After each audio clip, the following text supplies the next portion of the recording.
The greatest rivalry, India and Pakistan. Yeah, check it out. Hit me, mate. What did you think of it? Go on. I wish there was more.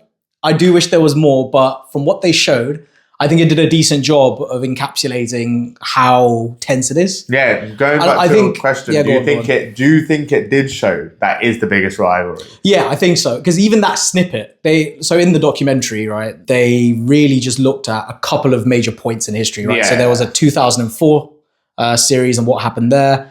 And basically... The 99 one. Yeah, the 99 one before that, sorry, and then like 2007 to 8. Exactly. So there was like 3 different points in time where they looked at. This rivalry goes back so much longer than that, even in just a cricketing sense, not just in history. So there's a lot more to it, I felt, and I wish that like we saw it from the start to where it is now, rather than just those snippets in time. But what they did show, I think they did a good job with it. What did you think? Yeah, no, I think, well obviously, so the 99 one was Pakistan coming to India. And then the 2004 one was obviously India touring Pakistan. Yeah. So I understood why they did that kind of timeline. But as you said, they did it from basically, late 90s to, 2008. When obviously it could be a lot longer. Even to more in our generation, it could have been up to literally about 2 years ago till like, literally, as you said, way before. But I get that obviously 50 years is a lot to cover. So they've kind of just picked a couple of points and highlighted it. I enjoyed it, to be honest. Yeah, I did think that obviously if you guys have watched it, there's like Shoaib Akhtar, Virender Sehwag kind of play leading roles in the narratives, like sharing stories obviously about being in the teams and playing away and all of those things. But I wish if there was more legends, like Sachin Tendulkar was involved, Rahul Dravid was involved, maybe Wasim Akram or a couple of the others. I know they were there a little bit. Snippets, right? Maybe right? Like the old clips. If you had about a couple more of the main players in those teams, really maybe like 5 from each side, really giving like major accounts of what they thought. Obviously, it was only 3 episodes, but say it was like a 10-episode season, means that obviously you could make the time frame a bit longer with more legends. I think that would have given like a more insightful, like you could go into basically everything more in terms of the context behind it. Why is it such rivals and the cricketing context? If you know what I mean? Yeah. Right. Yeah. No, I was saying that I think we say that because we followed cricket a lot and we're like fans of the sport and like, you know, we care about the whole picture. But I guess outside of India and Pakistan and maybe like, you know, just the cricketing world, not many people know about this rivalry, I don't think. Like, it was a good... Do you know what I mean? I think as an intro to new markets, it is good for that exposure because it did cover like the golden age of that rivalry because both teams were like doing so well. Like India's batsmen were unbelievable. Their lineup from 1 to 7 was, you know, every single one of those players is a legend now.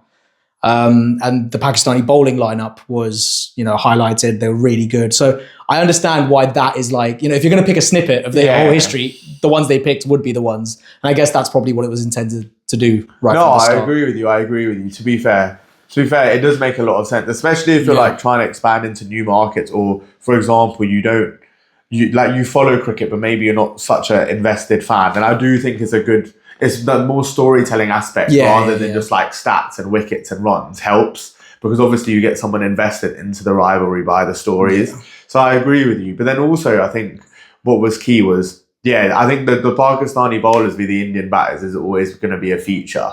But I found it funny when they related it to like the personalities. Yeah. Like Pakistan were like the aggressors. Yeah. But then the way Indian batsmen bat, like leaving, being very cautious and very safe, obviously until like Sehwag kind of came in. Yeah. And even Tendulkar to away. But like Gaviskar, and they were talking about those guys, how like it was almost reflected the personalities. Did you know about that? Because I know you've not like probably looked into, you know, the rivalry and just cricket in general that far back, whereas I probably have. I haven't been that. Yeah, I wanted to ask, like, you know, what did you learn about that side of it, and what do you agree with that? Do you think that that's kind of like true, like properly reflective? I think it is. For me, the thing is, when I think about India now, or India more in general, when it comes to sport, I do see us as kind of being the aggressors. Obviously, that kind of changed now. Yeah. So when I look back at it then, I can imagine it, but I didn't think it would be like we were branded as that. If you know what I mean? I thought it would be more like a balance in a team, but then certain people would be like that, but certain people would be like the aggressors. Yeah. Kind of not where our whole team was kind of a bit like that, which is kind of, I feel like, what the documentary told us, that like we were all very like that. Yeah.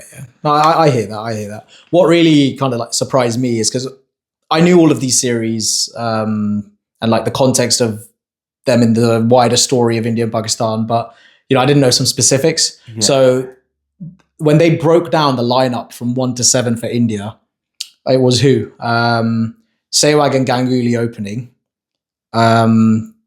Who was it at 3? Dravid at 3, Tendulkar at 4. And then, there was a few like Mohammad Kaif, Yuvraj Singh, VVS Lakshman. And there were a couple other batsmen as well who they could like interchange. And I looked at like the lineups and the results of the series on ESPN before doing this. The level of depth was unbelievable and they were all consistent. I thought that's the biggest difference probably between modern cricket and back then, where batsmen were prided on being consistent rather than being just aggressive. Yeah. That's just my take on like how cricket's changed now. Also, one thing I learned from the Netflix series, and we can kind of review it in a bit, was I actually didn't know that India had only won one single match in the previous 2 World Cups before winning the 1983 World Cup. And that was obviously quite pivotal to this generation we've been talking about now. Can I give context to this just before? Yeah, go on. So, like, I think between India and Pakistan, it's to this day still a pretty even rivalry. I know that India's definitely like better right now, but over the years, they've been quite even in many ways. So, for example, India wins the World Cup in 83. 9 years later, Pakistan wins in 92. In the head-to-head record, Pakistan is beating us in both Test matches and ODIs. Probably because we haven't played them much since 2008 because of the terrorist attacks. But still, like the fact that up until 2008, we had strong teams back then as well. And their head-to-head record was, I think it's like 73 to 50 something in ODIs. But how long does that date back then? Oh, from the start, because there's a record for every single. But when is the start though? Like how far? I don't know, probably in the 50s, mate. Yeah. So from there to 2008, they would have played like 120 ODIs. So no, not the 50s. That would have been Test because they didn't play ODIs until probably the 80s, no 70s and 80s, right? That's when the World Cup. But basically, what I'm trying to say is, it was literally as soon as we both got independence, basically. If you know what I mean, like very close after partition, basically. Yes, that we started playing in Test, and then ODI. But the context was, whilst India have more silverware they have 2 World Cups, they have 2 ODI World Cups and 2 T20 World Cups. Pakistan have 1 of each. I think they have, I don't know how many Champions trophies, but I know Pakistan have at least 1 and India have at least 2. Yeah. But I don't remember that. I just remember that Pakistan win because that one hurt me. I can't lie. The one in 2017. But do you see what I mean? Like, if India's winning in one thing, Pakistan's winning in the other. And that's been the case the whole time. And it fully encapsulated that in that Netflix documentary in that 2004 series where, India wins the first game, Pakistan win the next 2, and then India win the next 2. And like, it's always been quite well matched, which makes this rivalry that much better, that both teams have always been like really, really good. Or if they're having a little phase, there'll still be an upset every now and then. Like when they beat us in 2017, they had no reason to beat us. Their team was shambolic compared to ours on paper, but they did it anyway. And I think that's what makes it really good in terms of quality of cricket. I love that about it.